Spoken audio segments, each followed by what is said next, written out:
Hello everybody, welcome to the Community of Hope 12 Days of Christmas. My name is Simon Pimenta and I've been asked to share my story. In 1997 I went off sick with severe flu-like symptoms. My health had been deteriorating over 2 to 3 years when I took on a management role. I was director of a housing trust. It was a very stressful job. I think there were other factors that contributed to me getting sick. I wasn't very good at saying no to people. I was a bit of a people pleaser. I worried a lot and worried what people thought. I had a tendency to burn the candle at both ends. And also a doctor said that taking lots of antibiotics, which I had done when I was younger, could be a factor. Anyway, I ended up not working for 8 years. There were times when I was bedbound for long periods. I couldn't even walk for 1 minute. And if I had to push myself to go to the bathroom and walk up and down the stairs, it could leave me feeling debilitated for days or weeks. Sometimes the slightest thing would make me relapse. It could be emotional stress, poor sleep, not resting as soon as I got tired. I did a number of things, some of which helped a bit, some helped a lot. So the first thing I did was change my diet and took supplements. I saw a doctor trained in nutritional medicine who diagnosed candida, leaky gut syndrome and adrenal exhaustion. So I went on the anti-candida diet. I took supplements for the leaky gut, which really helped. And I took various supplements for the adrenal exhaustion, including ashwagandha, which is an adaptogen, which I did think really helped. However, I was still not well. There are other things that I think contributed to my recovery. Learning to relax was one of them. Before I got sick, I was not a person who could actually just lie in bed doing nothing. And someone actually once asked me what would be the one tip that you would give, and it would be to not underestimate the power of calm. Especially when I relapsed, I just found that by not beating myself up and actually staying calm really helped. I also found it very important to follow my instincts and address any stress that was going on. So to respect boundaries, and these were boundaries that I had to impose on myself, and actually set boundaries in regard to other people. So it was very important to listen to my body, to let go of the need to push myself to get things done, and to actually just trust that these things would get done. In a sense, I had to cultivate patience, compassion and trust. I also had to set boundaries with other people. So for instance, my dad was a sort of person who doesn't like to not be in control. He's a bit of a fixer. He trained as an engineer, so he was always looking for solutions. Well, what's going to help you get better? He thought I should go on Prozac.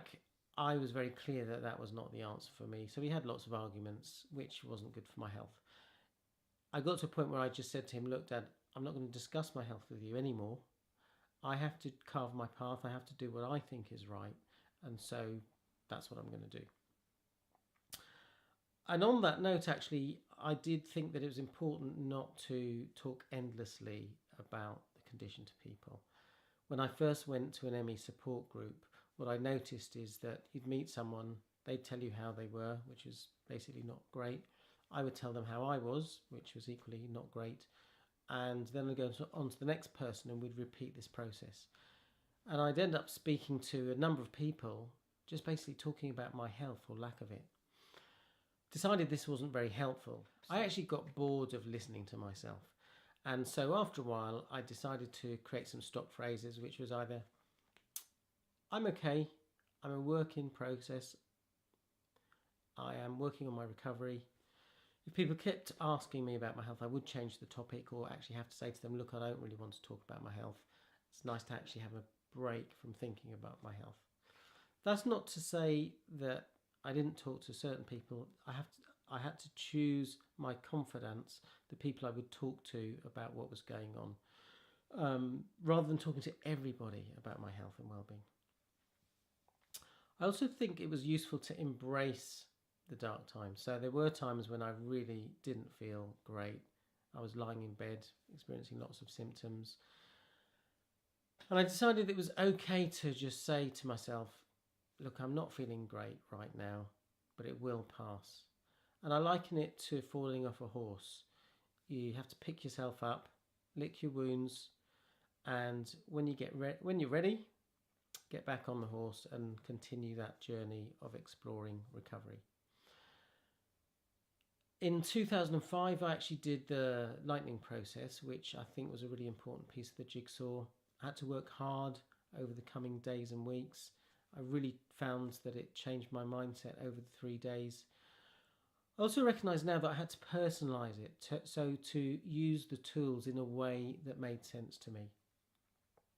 And as I was recovering, I had to address those factors that had contributed to me getting sick. So being a people pleaser, worrying too much, not being very good at saying no. I also think it was important to dare to dream. I actually thought about the things that I wanted to do when I was healthy. And I used my imagination. For instance, I decided to play a game of tennis every day. So I imagined playing with a friend, and after all I thought, actually I'm losing points. This is in my imagination. I could win every point. So I started serving aces and winning every single point. And when I started playing tennis again, my serves were actually better. Happily, I did recover. I started work, which was a shock to the system because I had to build up my stamina.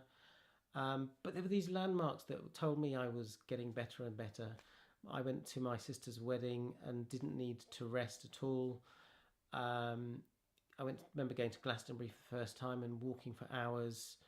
And I remember one time playing badminton for about 3 hours.